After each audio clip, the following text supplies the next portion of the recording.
This is The Joe Gaither Show on BamaCentral.com.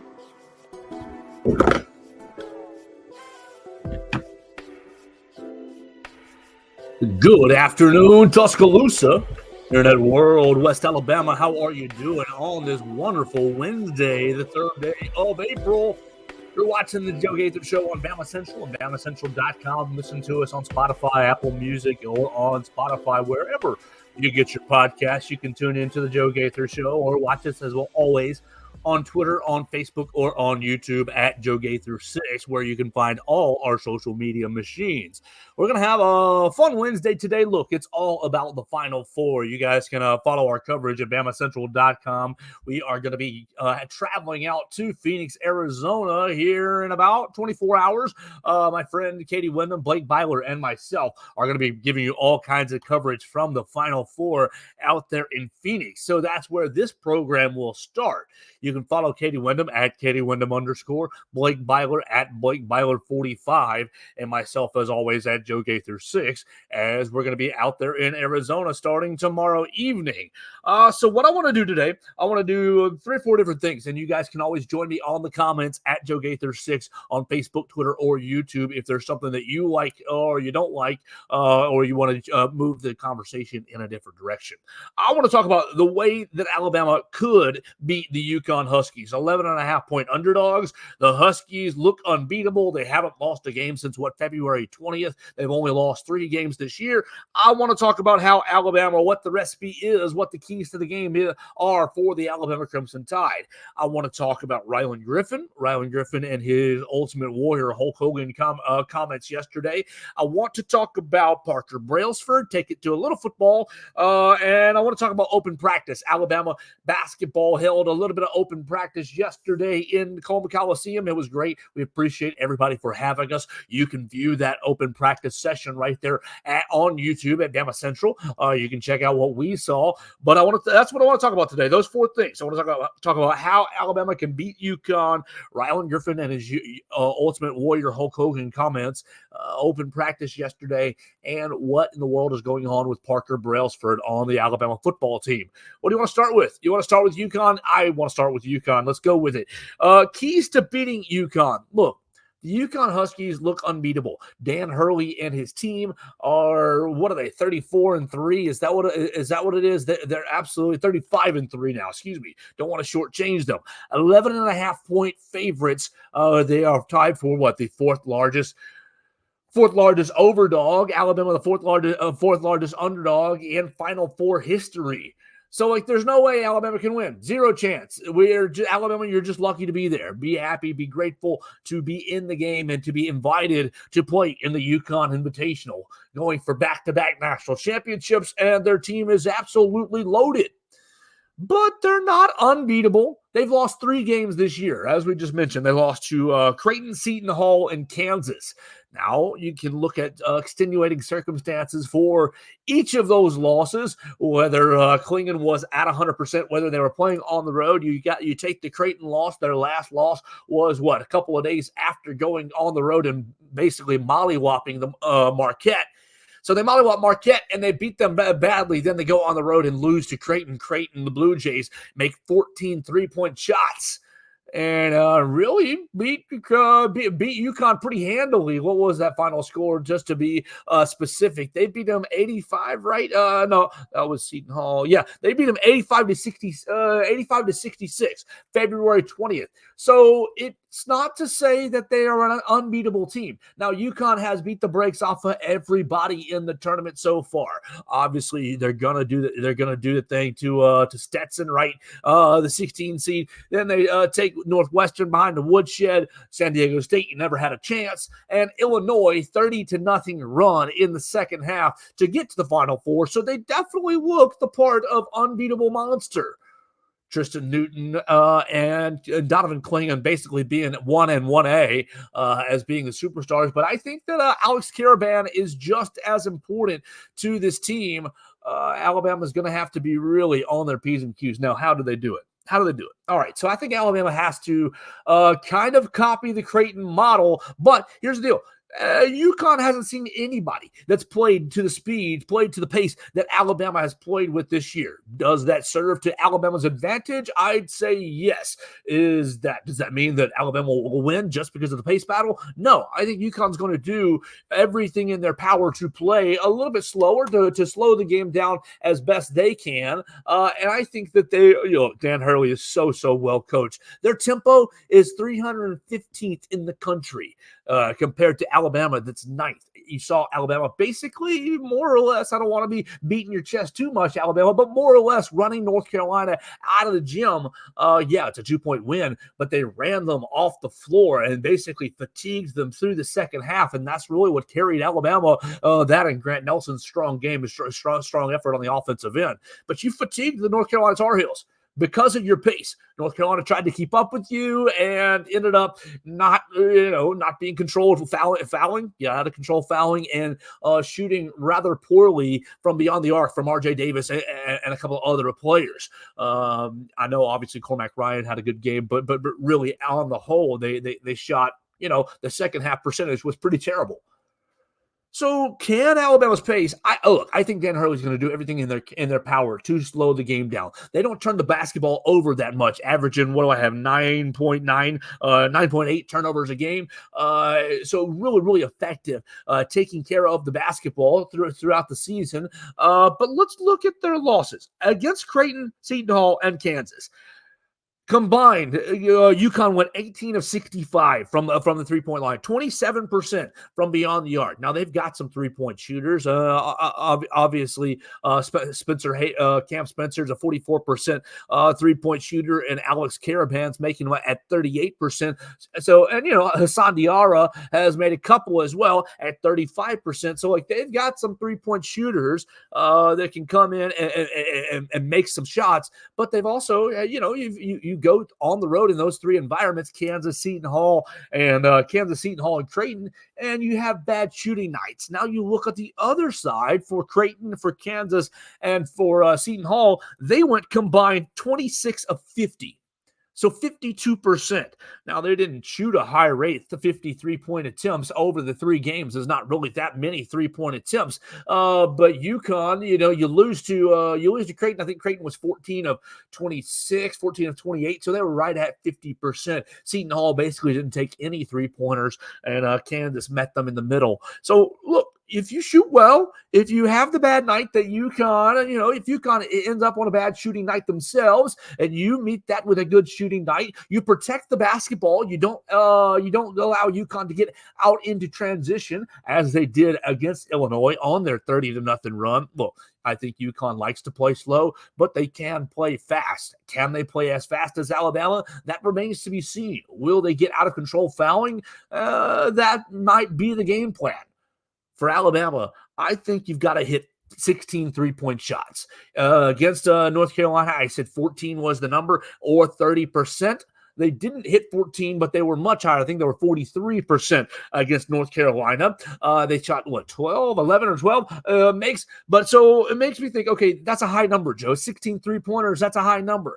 Let's look at it. Alabama's made 13 or more 3-pointers in how many games this year? 1, 2, 3, 4, 5, 6, 7, 8, 9, 10, 11, 12, 13, 14 different games this year. And how many times have they gone 16 or more? 1, 2, 3, 4, 5.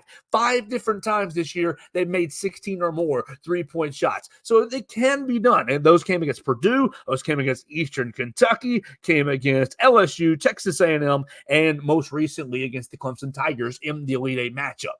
So Alabama has hit a lot of 3-point shots in games. Look, you go against Purdue, you put up, 46 3-pointers. I think you're going to have to get a ton of shots up. You just got to let it fly. Make it rain from deep. And whether it's Mark Sears hitting from the logo, whether it's Jaron Stevenson going 4 of 5, kind of in a supplementary role, if it's Latrell Wrightsell getting back into action, I think you've got to do whatever you can do to get to 16 3-point makes. Now, you don't want to get to 16 3-point makes at the detriment of inefficiency. You heard Coach Nate Oates talk about it after the Elite Eight game. It's all about, the offense is not about 3-point shots. It's about efficiency. So you don't want to go 16 of 50, 55. No, you want to go 16 of 40, 16 of 40 or better. That's 40%. You go 16 of 40 or better, you're going to be in the ball game when the clock's ticking down with 3 minutes left. And really, if you're in Alabama, that's all you're asking for. Can you get into the ball game? Can you stay into the ball game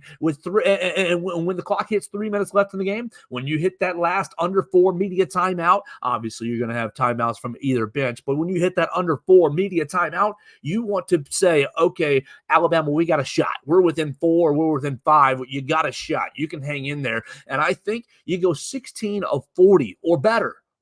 I mean, my goodness, you go better. You might look up at the 3-minute mark with just a little bit of time left, and you might be ahead. So I think you got to hit 16 threes. And while Alabama, you say, oh, you don't live and die by the 3. I definitely don't think that they do. I think this is one of the cases where, you have to be efficient. Rylan Griffen's been really, really outstanding from beyond the arc. During the NCAA tournament, you saw Jaron Stevenson make at a high rate against Clemson. It was Grant Nelson kind of stepping up against North Carolina. Will it be Sam Walters?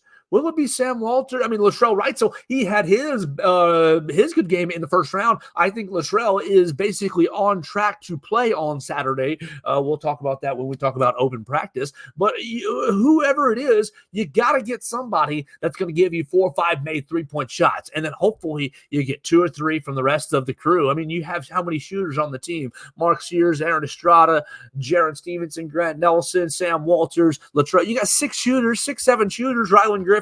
So you get 2 or 3 from every single one of them. Then you can get your 16 3-point makes. And I think that's going to be the number one number that you're going to want to watch out for offensively. Well, maybe it's not the number one number. The number one number to me, it might be turnovers. You look at UConn, and through their 30-0 run over Illinois, they made them turn the basketball over a ton of times. You look at UConn's, okay, let me flip it to game by game. Let me flip it to opponents. Yeah, they turned Stonehill over 21 times in a game. New Hampshire, 16 times in a game. Providence, 15 times. How many times did they force more than 10 turnovers in a game? Oh, my gosh. 1, 2, 3, 4, 5, 6, 7, 8. 9, 10, 11, 12, 13, 14, 15, 16, 17, 19, 21, 2, 3, 4, 25 times. How many games have they played? 38 games. 25 out of their 38 games have they forced 10 or more turnovers. And so Alabama, you look at your basically path through the NCAA tournament, and you have protected the basketball relatively well. I know you turned it over a little bit more in the Grand Canyon game than you wanted to, and I think you ended up with 11 against North Carolina. Was it 14 against Clemson? I think is what it was. But basically, you haven't done a terrible job protecting the basketball, but you need to be better. You need to be a little better because Dan Hurley, the UConn Huskies, they're going to have hands in the passing lanes. They're going to be trying to get deflections. They're going to be diving after loose balls. The thing about Dan Hurley and the thing about these UConn Huskies is he is still able to, even after their long win streak, even after being the defending national champions, even after winning the Double Big East title, he's still able to convince them that nobody believes in them. He's still able to convince them to play every single possession like it's their last. And so for Alabama, you got to do the same. You got to match that intensity while they're diving on loose balls, while they're getting their hands in the passing lanes. You have to be intentional with the basketball, making good, crisp passes. If you're making those dump-off passes in the lane to the bigs like Nick Pringle, look, that bounce pass probably ain't going to work on this Saturday night. It's going to be a challenge to flip that basketball off in the lane, make those challenging passes in the lane with a lot of traffic. I think that you have to stay. What's my number? I said 13 or fewer. 13 or fewer turnovers. Now, is that still a little bit too high? Yeah, I think Alabama, you want to go 9 or fewer if you want to be in this game. Now, for the flip side, you want to force some live ball turnovers yourself. Get out on the run and get some easy buckets. How can you, get out ahead of UConn? Can you turn over Tristan Newton? Can you get into some passing lanes? Can you get a Rylan Griffen run out? Can you get Latrell Wright still down the floor and get a couple or get some of those Nick Pringle alley-oops? You got to get, I think you have to force 7 or more live ball turnovers. Now, you'll take as many turnovers as you can get, but live ball, getting down the court, get some some fast break points. You want to get yourself 10, 12 fast break points. And really, I think the turnover margin, protecting the basketball and forcing turnovers, golly, that's going to be the name of the game. That's going to be the name of the game. If UConn forces Alabama, over 12 turnovers, then it's going to be an uphill battle for Alabama. It's going to be, and you're going to put a lot more pressure on your three-point shots. That percentage, that 40% percentage that I was calling for about 3 minutes ago, might need to be a little bit higher if you're turning the basketball over at a higher rate. And so that's going to be something to look out for. Mark Sears, Aaron Estrada, you've done a pretty good job through the first four tournament games. You're going to have a tall task on Saturday with the UConn Huskies and their defense. I mean, their defense is one of their top five. Yeah, number four in adjusted defensive efficiency, number one in offense, top five on both sides of the court. Alabama just has a huge task on Saturday. Now, it's an 11.5-point margin. How do you feel about Alabama covering? You can talk about them winning or not all you want to, but I feel pretty good about Alabama covering the 11.5-point margin. And part of that is due to the pace, and part of that is due to the belief that this team has exuded amongst themselves through the first 2 weekends of the tournament. I think that at this point, if Alabama is going to lose to UConn, and I think that is probably the consensus opinion, if Alabama is going to lose to UConn, I think that at least Alabama fans will be able to hang their hats on the fact that the Crimson Tide is going to play hard and stay in the game. Now, look, if you're a gambler, this is just for fun. I'm not placing any monetary wager on it myself, but that 11.5-point margin, I think, is a bit disrespectful. To what this team has been through all season long and what this team's capable of. I think it's disrespectful to the ceiling. Now, maybe it is. Maybe it's that way because of UConn being so daggum dominant through the entirety of the NCAA tournament. I mean, shoot, 30-0 run in the Elite Eight. They were popping champagne with 5 minutes left to go in the game. They were cool. They were cooling. They were chilling. So maybe the 11.5-point margin is more about UConn and less about disrespect to Alabama. I think that they're going to have a real good chance to cover that spread. And, I do have a gut feeling that Alabama might surprise some people. Look, Seton Hall turned over UConn 17 times in their matchup with Kansas, Seton Hall, and Creighton. All three of them had 12 or fewer turnovers in their game. I think Seton Hall had 12, and Kansas had like 8, and Creighton had like 7. So you got to stay protecting the basketball and end every possession in a shot, preferably a high percentage shot. If you like that three ball by a high percentage shooter or a layup or dunk, we love that as well. So I think the keys really are make 16 or more threes at a high percentage, turn them over more than 7 live ball turnovers, and have 13 or fewer turnovers yourself. If you do that, Alabama, you might look up after under 4 minutes left to go in the game, and you might find yourself in great position to pull off an upset. Let's talk about. You want to talk about open practice and then Rylan Griffen and then Parker Brailsford? Let's do it like that.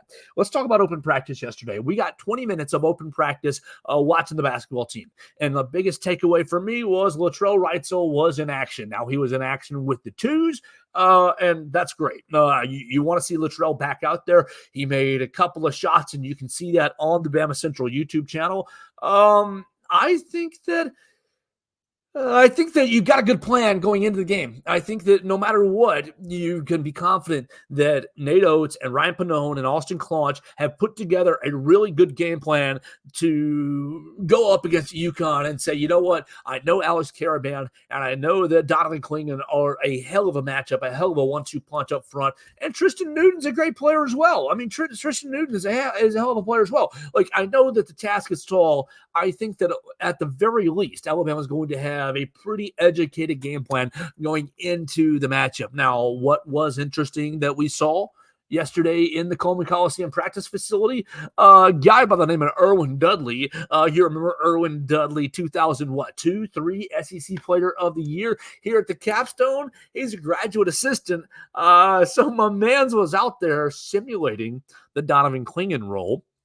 And Chris Parker golly, he's going to be a hell of a player next year. He was dominating on scout team. I don't know if that's a good thing or a bad thing, but he was making a lot of plays on the scout team for the blue team, for the walk-on / scout team. He's not going to be obviously in the game redshirting all season long, and you're not going to burn his red shirt here with 1 or 2 games left to go in the year. But he was an exciting player yesterday in the Coleman Coliseum open practice session. You saw the guys doing a lot of cutting, doing a lot of communicating.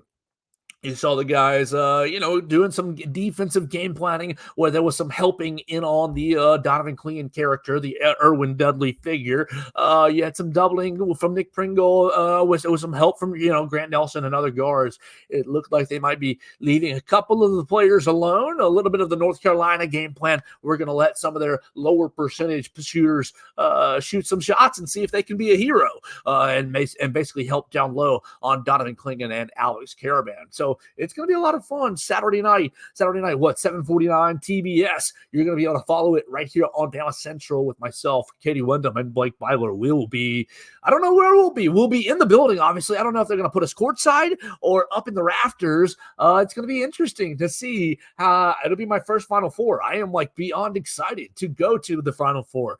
We're traveling out tomorrow, and we're going to get to see open practice on Friday. The guys will have a shooting session, and it's going to be crazy out there in Glendale. Hopefully you guys can make it as well. Come and join us. Come say hey out there at the Final Four. My 2 biggest takeaways were basically, 3, I guess. Latrell Wrightsell practicing, Erwin Dudley simulating Donovan Clingan, and Chris Parker looking really, really nice on the scout team. Let's go to practice. After practice, we had media availability. You bring in Rylan Griffen. Who did you get? You got Rylan Griffen.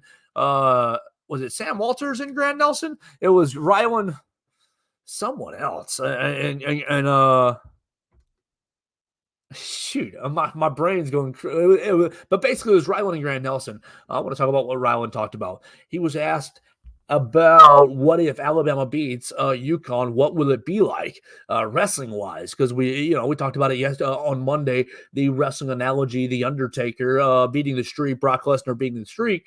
He compared it to WrestleMania 6, Ultimate Warrior taking down Hulk Hogan. And Ryland really impressed me with his history a little bit because, Hulk was at that point a 6-year, he'd been going six years undefeated. He was on his second WWF heavyweight championship reign, and he was the face of WWF. Ultimate Warrior, he'd won the Intercontinental Championship and basically proven himself as kind of a hot mid-card, oh gosh, can he make a push to be the top face in the company? And ultimately, that's what he does. He beats Hulk. He beats Hulk Hogan. He avoids the leg drop, and he hits him with a big splash, and he gets the 1, 2, 3, and Hulk Hogan gives him the heavyweight title, and he's the double champ for the night, and basically ascends. That's Ultimate Warrior's biggest moment in his career. He never wins the WWF title again. And it is the biggest moment for Ultimate Warrior. And so, while hopefully Alabama has more than one WWF, heavyweight championship run in them, has more than one Final Four national title run in them, I think it's a pretty strong comparison given the strength. Hulk Hogan ran through people for 6 years in the 80s, in the late 80s. He had won the WWF title in WrestleMania 5 against Randy Savage and had gone the entire year unbeaten. The two guys, Ultimate Warrior and Hulk Hogan, they kind of bump into each other during the Royal Rumble a couple of months earlier than WrestleMania, and that's how their feud got started. Basically, did Alabama run into UConn 2 years ago? Last year over there in Portland. You have the game in Portland. You got beat 84-67. Hulk Hogan wins that Royal Rumble. Maybe UConn won that national championship last year, but you see Alabama percolating, kind of being around, hang around. is this Alabama's time to basically break that glass ceiling, take over, pin Hulk Hogan, pin the unpinnable monster? We'll see on Saturday. I really love the comparison from Rylan Griffen. We'll have to see. I'm very curious. Look, it's WrestleMania weekend. I know that this isn't a wrestling podcast, so we're not going to talk about wrestling too much more, but it's WrestleMania weekend. I just have one small curiosity. It might be a silly thought, but I just have one small curiosity. Rylan Griffen, will it be a distraction for you? WrestleMania is a 2-night event. If you're not a wrestling fan, that's A-okay. It's a 2-night event. They're going to be a Saturday night event, and it's a Sunday night event. Now, look, Alabama, Rylan Griffen, if you went on Saturday, great. Go watch WrestleMania on Sunday. Watch the main event, basically. You're going to get Cody Rhodes and Roman Reigns at the end of Sunday night, and great. But is the Saturday night day number one main event, day one WrestleMania? Will that be a small distraction for Rylan Griffen? I would guess it's not going to be, but it is just a small thought in my brain that I wonder if Saturday night's big event will be kind of hanging out in the thought process of Rylan Griffen. You're going to need Rylan out there defending Tristan Newton. You're going to need Rylan out there. He's your best 2-way player. And he's been your best 2-way player maybe all year long. I mean, I know Mark Sears has been amazing, but Mark Sears' defense has only really turned on over the last couple of months. The last couple of weeks, excuse me. I think Rylan's super important. Defending Tristan Newton, and you're going to want to get 3 or 4, hopefully more 3-point shots out of Rylan Griffen. So we'll see if he can embody his Ultimate Warrior and take down Hulk Hogan on Saturday night. All right, so let's finish this thing up. Let's finish this thing up with a little bit of football because, we haven't talked football in quite some time on the Joe Gaither Show right here on BamaCentral. And before we do, I want to thank everybody who has subscribed to us on Spotify, Apple Podcasts, or on Amazon. We're seeing our numbers go up. I really appreciate everybody who's tuned in and joined the family. You can send the show to a friend. Tell them to jump in and join us at Joe Gaither 6 on any social media machine. We're getting several friend requests on all my platforms, and I really appreciate that so much. Thank y'all. You guys make the show and make this so much fun. You can do that on any platform and always find us at BamaCentral as well. Look, let's talk about Parker Brailsford. We haven't talked about it because there wasn't a whole lot of hard information, and there's still not a whole lot of hard information. But let's circle back to last Thursday. Last Thursday, Alabama has its first scrimmage. All right, you know that. You got some notes out of the scrimmage. The run game looked good. The passing game looked like it could use some work. A lot of issues with pass protection. Okay, no big deal. It's the first scrimmage. You're literally doing baby steps. Everything is vanilla. Everything is still in learning mode. Not going to overreact to positive or negative performances. But one interesting storyline, the most interesting storyline to me, was the absence of Parker Brailsford. If you're unfamiliar with Parker Brailsford because you're not in football mode, you're like, who the hell is that? He is the center that transferred from Washington to Alabama after the spring, after the season. He enrolled. He came here with Kalen DeBoer. He came here with his offensive line coach. He came here with his former offensive coordinator as well. So Parker Brailsford, he was center last season for Washington. Joe Moore winning offensive line, second team all Pac-12 last year for Parker Brailsford. And everybody basically, writes it on the wall that Parker Brailsford is going to immediately walk right into and take over the Seth McLaughlin starting role. Seth McLaughlin, you all remember, transferred to Ohio State, issues with snapping last year. You don't want to relive it. We understand that. But you've got your center, you've got your man, James Brockermeyer, who has been waiting his turn. I think he's a fourth-year player now, going into his 4th year. You got James Brockermeyer out of Texas. He was a highly rated recruit, never really was able to break into the starting rotation due to being undersized. Let's be honest with ourselves, being undersized and having lots of injuries. Lots of nagging injuries has kept him from building consistency. And that's not really his fault. It's just due to, I think, a little bit of its undersized nature and it being very, very tough to play football in the trenches in the SEC, even right here on the practice field here at Alabama. But what we found out, or what we've known, what we've learned over the last 7 days, is Parker Brailsford is a little bit on a leave of absence, is what it sounds like. Does Does it mean that Parker Brailsford is going to jump in the transfer portal? We don't know. I don't know. I want to make that very, very clear. I'm not going to say that he's jumping in the transfer portal because we don't know. I think that Parker Brailsford is just going through a little bit of a hard time, and what has been reported is that he's missed practice. You can get some of those reports on TideIllustrated.com. Tony Sikalis does a real good job with that. What's been reported is that he's missed practice. He missed practice on Thursday, and he missed practice the scrimmage on Thursday, and he missed practice on this past Monday.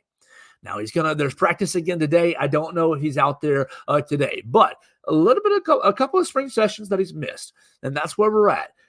Parker Brailsford seems to be struggling with the transition from the Pacific Northwest to Tuscaloosa. And come on, let's be honest with ourselves. That's got to be a hard thing. It's got to be a hard thing. You have left a place in Washington where you've been for 2 years. You've established some roots, and you've come to Tuscaloosa. Yeah, some of the coaching is the same, but boom, within a couple of weeks of your transfer, your offensive line coach and your offensive coordinator, boom, go back to Seattle. Go back to Seattle and take jobs with the Seattle Seahawks. So now you've come and you've changed schools. And yeah, your new offensive coordinator, Nick Sheridan, you know him a little bit. He was in a different room in Washington. So yeah, you got a little familiarity there. And Kalen DeBoer is still there. But everything's new. The color scheme's new. The map is new. The timing is new. We practice in the morning. These guys practice in the afternoon right now. And yeah, they will move to practice in the morning in the fall. But everything is new. All my classes are in new places. I don't have the same friends. I think that what I have been kind of told is just that he's struggling with the newness. Does that make it right? Does it make it easy? Does it make it? I don't want to cast any judgment on him because, look, myself at that time, I struggle with new things even here to this day. I struggle with new things here even right now. So we will see what happens with Parker Brailsford. It sounds like he is welcome to come back to the program whenever he's ready, whenever he works through what he's working through. But it just sounds like he's struggling with transition. Will he jump back into the transfer portal and return to Washington or go somewhere else? I have no idea. I don't want to say one way or the other because no reports indicate anything. It just sounds like Parker is having a little bit of a tough time transitioning to Tuscaloosa, and we wish him the best as he does that. Now, what does it mean for Alabama? James Brockermeyer, you got to take you got to make the most of this opportunity. You have to make the most of this time where you are the unchallenged center. Now, you wonder if Joseph Ionata or if Casey Poe or if William Sanders, some of the new freshmen are going to work at center. But right now, you don't really have another center outside of Brailsford and Brockermeyer. You can convert somebody. I guess you can convert a Miles McVay, but he's really doing well at tackle is what it sounds like. You can convert somebody, I guess, but you don't want to take away Tyler Booker or Jaden Roberts. And so, yeah, do you want to get Parker Brailsford back and get him acclimated into the system and acclimated to Tuscaloosa and comfortable with everything so that he can excel and for his future? Yeah, you do.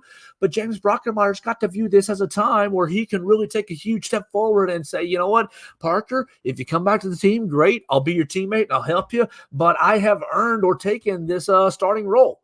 And he's waited long enough. Dadgum. He waited behind Seth McLaughlin. He's battled He's battled through injuries. He's seen his brother transfer out of the program, and now his brother, a couple of weeks ago, it's come out that he is retired from high-level football, and good for him. That's fine. James, you've got a chance right here and now to maybe prove yourself. I wonder, my biggest concern for him is his size going into the season. And maybe you've got enough size with Tyler Booker and Jaden Roberts to his left and right, respectively, that it won't matter. And James Brockermeyer, if you can snap the football consistently and call out the protections consistently and identify the defense consistently and execute to the best of your ability, this job might be yours. I think what you're dealing with right now with Parker Brailsford is a little bit of a not cold feet. I don't want to say that, but just struggling in a very, very new landscape with lots and lots of transitions. I think it really stunk when his offensive line coach went back to Seattle for him.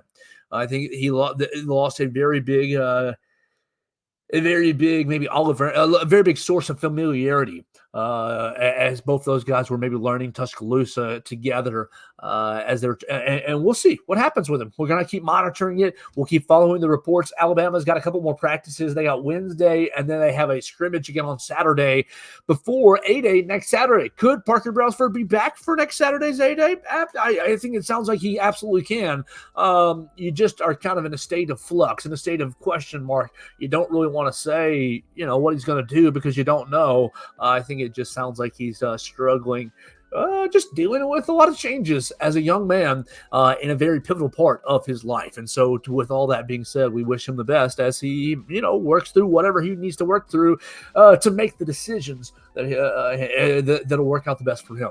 If you got comments on Parker Brailsford, you can always jump in and join us at Joe Gaither 6 on the social medias on Twitter, Facebook, and YouTube, or on BamaCentral at BamaCentral's YouTube channel as well. That's going to pretty much do it for the show today. We talked about keys to beating UConn. We talked about what we saw at open practice yesterday in the Coleman Coliseum news practice facility. We talked about Rylan Griffen, his comparison to the Ultimate Warrior. Can Alabama make its own breakthrough moment and become the face of college basketball, much like Ultimate Warrior became the face of WWF in WrestleMania 6? And then we finally finished things out with Parker Brailsford, wishing him the best as he works through a lot of things, transitioning from Washington to Tuscaloosa. We'll see if we can't see him back on the practice field very, very soon. And if that's not what's in his future, well, whatever it is in his future, we wish him the best from the Joe Gaither Show on BamaCentral. That's going to do it for our show today. We're going to do a show tomorrow, but it's going to be kind of an oddball because we're traveling out to Phoenix tomorrow. We'll try to either do it early in the morning or it'll be late in the evening as we make our way out to Phoenix and the Final Four. We're so excited. You can follow us on all those social medias at Joe Gaither 6. As we get out to Phoenix, you can follow our time out there. I'll be making lots of photos and videos from what I see out there, and it's going to be a fun weekend. Will we make it all the way till Tuesday? Will BamaCentral be covering the tide all the way till Tuesday? Or will BamaCentral be flying back Sunday? You let us know in the comments, and we'll be back to talk to you again tomorrow right here on the Joe Gaither Show on BamaCentral and BamaCentral.com. Thanks for joining us on today's edition of the Joe Gaither Show on BamaCentral. Keep up with Joe on all his social media pages at Joe Gaither 6. Subscribe, rate, and review the show on Spotify and Apple Podcasts, and be sure to read us daily at BamaCentral.com.